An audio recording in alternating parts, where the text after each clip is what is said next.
इस वीडियो में हम पढ़ेंगे शक्ति संतुलन यानी कि बैलेंस ऑफ पावर। और ये वीडियो आप चाहे बीए में हो या एमए में हो या यूजीसी नेट की तैयारी कर रहे हो या असिस्टेंट प्रोफेसर की तैयारी कर रहे हो, किसी भी एग्जाम में इस वीडियो से बाहर शक्ति संतुलन से संबंधित कोई भी क्वेश्चन नहीं आएगा। तो आप अगर ये पूरा वीडियो देख लेते हो तो आपका शक्ति संतुलन का कॉन्सेप्ट बिल्कुल क्लियर हो जाएगा। तो चलिए शुरू करते हैं। आइनिस क्लॉड के अनुसार पावर मैनेजमेंट के 3 तरीके हैं। तो जो आइनिस क्लॉड है वो पावर मैनेजमेंट यानी कि शक्ति प्रबंधन के 3 तरीके बताता है। पहला है शक्ति संतुलन, दूसरा है सामूहिक सुरक्षा यानी कि कलेक्टिव सिक्योरिटी और तीसरा है विश्व सरकार। तो क्लॉड के अनुसार शक्ति प्रबंधन के 3 तरीके होते हैं। अब इन 3 तरीकों में सबसे पहला है शक्ति संतुलन, जो कि आज का हमारा टॉपिक है। तो सबसे पहले देखते हैं शक्ति संतुलन का अर्थ।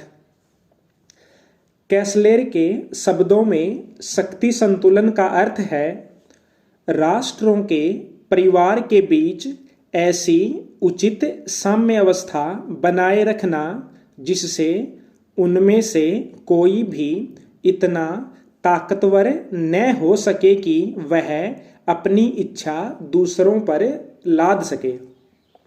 तो शक्ति संतुलन क्या होता है कि राष्ट्रों के मध्य ऐसी साम्य अवस्था बनाए रखना ताकि कोई भी इतना शक्तिशाली न हो कि वह अपनी इच्छा दूसरे राष्ट्र पर थोप सके। ये हो गया शक्ति संतुलन का अर्थ। और किसके अनुसार? कैसलेर के अनुसार। 18वीं 19वीं सदी को शक्ति संतुलन का स्वर्ण युग माना जाता है, जब यूरोप में 5-6 महाशक्तियां थी। तो शक्ति संतुलन का स्वर्ण युग कौन सी सदी को माना जाता है? 18वीं और 19वीं सदी को माना जाता है, जब यूरोप में 5 से 6 महाशक्तियां थी। मार्गेंथाउ ने वर्तमान परमाणु युग को शक्ति संतुलन का स्वर्ण युग कहा है। तो वर्तमान परमाणु युग को शक्ति संतुलन का स्वर्ण युग कौन कहता है? मार्गेंथाउ। चर्चिल परमाणु युग को आतंक का संतुलन कहता है। चर्चिल ने शक्ति संतुलन को ब्रिटिश विदेश नीति की अद्भुत अचेतन परंपरा कहा है। तो ब्रिटिश विदेश नीति की अद्भुत अचेतन परंपरा चर्चिल ने किसको कहा है? शक्ति संतुलन को कहा है। अब देखो, जो शक्ति संतुलन होता है उसकी एक होती है आदर्श स्थिति और एक होती है वास्तविक स्थिति।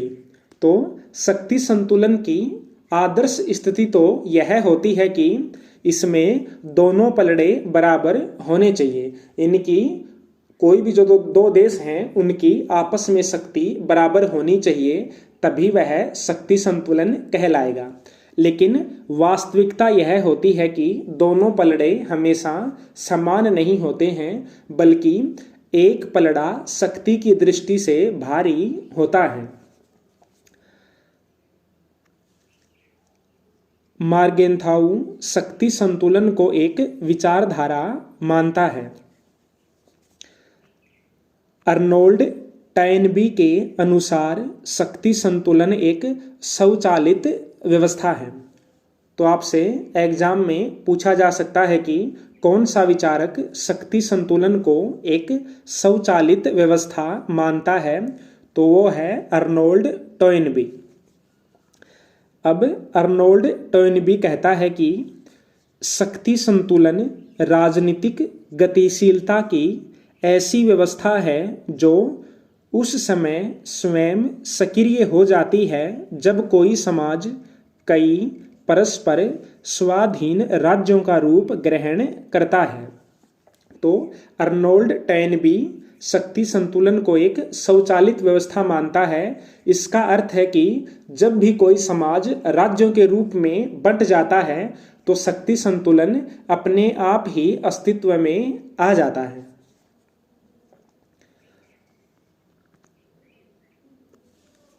अब आगे है, मार्टिन कैपलान ने अपने व्यवस्था सिद्धांत में अंतर्राष्ट्रीय व्यवस्था की जो 6 अवस्थाएं बताई हैं उनमें प्रथम अवस्था शक्ति संतुलन है। चूंकि हम शक्ति संतुलन पढ़ रहे हैं तो इसलिए मार्टिन कैपलान की भी चर्चा कर लेते हैं, क्योंकि मार्टिन कैपलान का जो व्यवस्था सिद्धांत है उसमें सबसे पहली व्यवस्था शक्ति संतुलन ही है। जब हम कैपलान का अंतर्राष्ट्रीय व्यवस्था सिद्धांत पढ़ते हैं तो उसमें कैपलान 6 प्रकार की अंतर्राष्ट्रीय व्यवस्थाएं बताता है। तो उनमें सबसे पहली अवस्था है शक्ति संतुलन। कैपलान ने शक्ति संतुलन हेतु खेल के नियम बताए हैं जो इस प्रकार हैं। यानी कि जो कैपलान है वह शक्ति संतुलन को बनाए रखने के लिए 6 प्रकार के नियम बताता है। यदि इन 6 नियमों का पालन होगा तभी शक्ति संतुलन रह पाएगा, अन्यथा शक्ति संतुलन व्यवस्था समाप्त हो जाएगी। अब ये नियम कौन कौन से हैं वो देखते हैं। पहला नियम है, शक्ति बढ़ाने के लिए वार्ता या कूटनीति करें। दूसरा है, आवश्यकता पड़ने पर युद्ध भी करें। तो सबसे पहला खेल का नियम क्या है कि शक्ति बढ़ाने के लिए या शक्ति संतुलन स्थापित करने के लिए राष्ट्रों को आपस में बातचीत करनी चाहिए, कूटनीति का प्रयोग करना चाहिए, और अगर आवश्यकता पड़ जाए तो उसके बाद युद्ध किया जा सकता है। लेकिन सबसे पहले युद्ध नहीं करना है, सबसे पहले वार्ता ही करनी है। तीसरा पॉइंट है, राष्ट्रीय कर्ता को पूर्ण नष्ट करने की बजाय युद्ध बंद कर दिया जाना चाहिए। यानी कि यदि युद्ध के दौरान किसी राष्ट्र का विनाश हो रहा है, वह समाप्त हो रहा है, तो युद्ध को रोक दिया जाना चाहिए। यानी कि किसी भी राष्ट्र को पूर्णतः समाप्त नहीं करना है। चौथा है, पराजित राज्य को संतुलन व्यवस्था में पुनः प्रवेश दें। पांचवा है, किसी संतुलनकर्ता को ज़्यादा शक्तिशाली न होने दें, अगर हो रहा हो तो सामूहिक प्रतिकार करें। यानी कि कोई भी राष्ट्र इतना ज़्यादा शक्तिशाली न हो कि वह शक्ति संतुलन को ही समाप्त कर दे। छठा पॉइंट है, समूह न बनने दें। यानी कि गठबंधन न बनने दें। यदि राष्ट्रों का गठबंधन बन जाएगा तो फिर शक्ति संतुलन व्यवस्था को खतरा उत्पन्न हो जाएगा।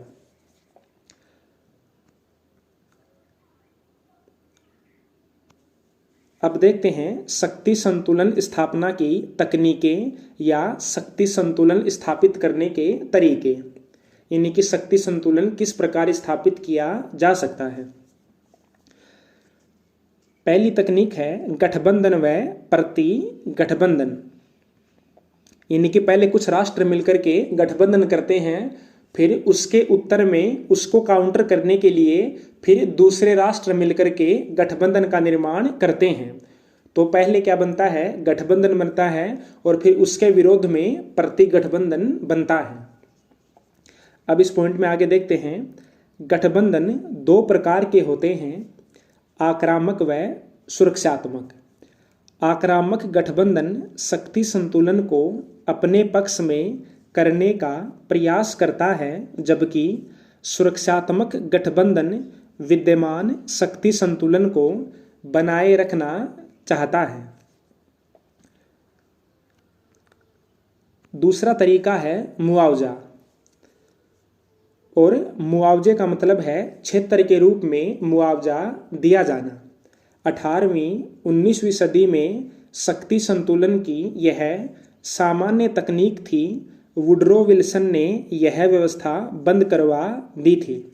यानी कि वुडरो विल्सन यानी कि राष्ट्र संघ बनने से पहले शक्ति संतुलन का एक तरीका मुआवजा भी होता था। तीसरा है विभाजन।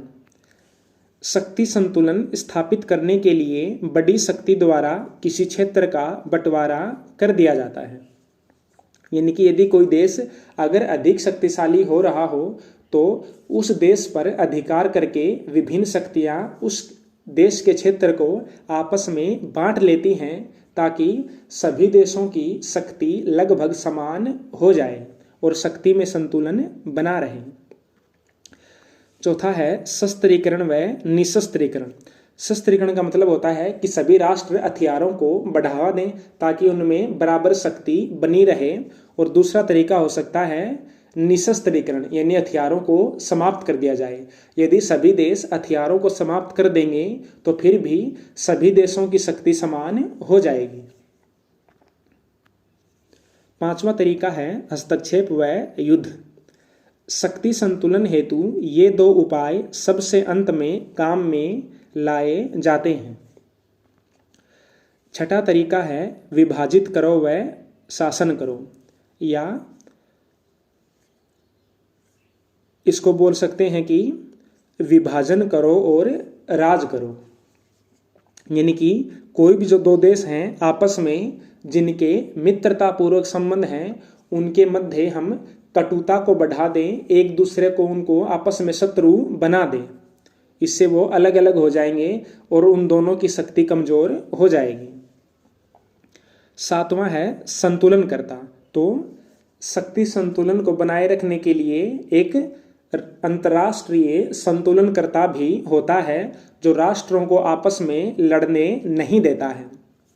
जैसे जो दूसरा विश्व युद्ध था, दूसरा वर्ल्ड वार था, उससे पहले विश्व में ब्रिटेन एक संतुलनकर्ता देश था और दूसरे विश्व युद्ध के बाद में ब्रिटेन का स्थान अमेरिका ने ले लिया।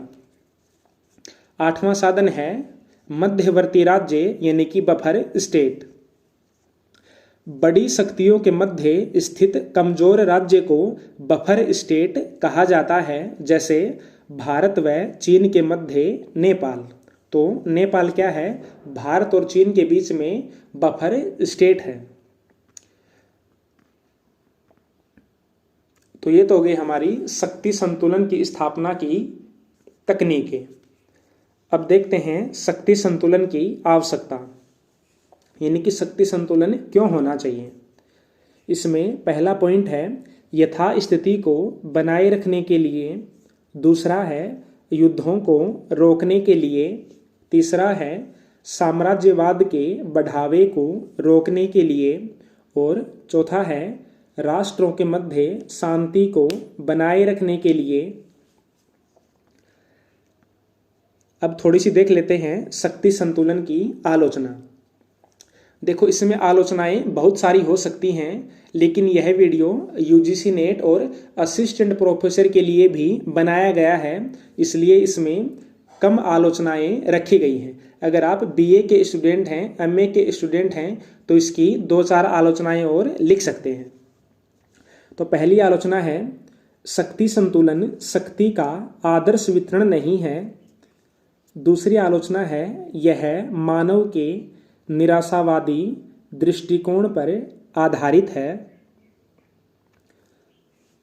अब मार्गेंथाउ शक्ति संतुलन की क्या आलोचना करता है वह देखते हैं। अंतर्राष्ट्रीय शक्ति संतुलन के अस्थायित्व का कारण इस सिद्धांत का त्रुटिपूर्ण होना नहीं है। इसका कारण तो वे खास अवस्थाएं हैं जिनमें इस सिद्धांत को प्रभुत्वशाली राज्यों के समाज में कार्य करना पड़ता है। तो जो शक्ति संतुलन है वह अस्थायी होता है, वह हमेशा बना नहीं रहता है, बल्कि शक्ति संतुलन बदलता रहता है। तो जो शक्ति संतुलन का अस्थायित्व है वह इस कारण नहीं है कि शक्ति संतुलन में कोई त्रुटि है, बल्कि इस कारण है कि जो प्रभुत्वशाली राज्य होते हैं वे शक्ति संतुलन को बदल देते हैं। अब शक्ति संतुलन के लाभ। पहला लाभ है छोटे राज्यों की स्वाधीनता बनी रहती है।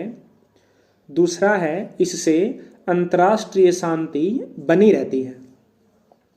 अब इसके लास्ट में थोड़ी सी इसकी वर्तमान में क्या प्रासंगिकता है, वर्तमान में शक्ति संतुलन है अथवा नहीं है, उसके बारे में थोड़ा सा देख लेते हैं।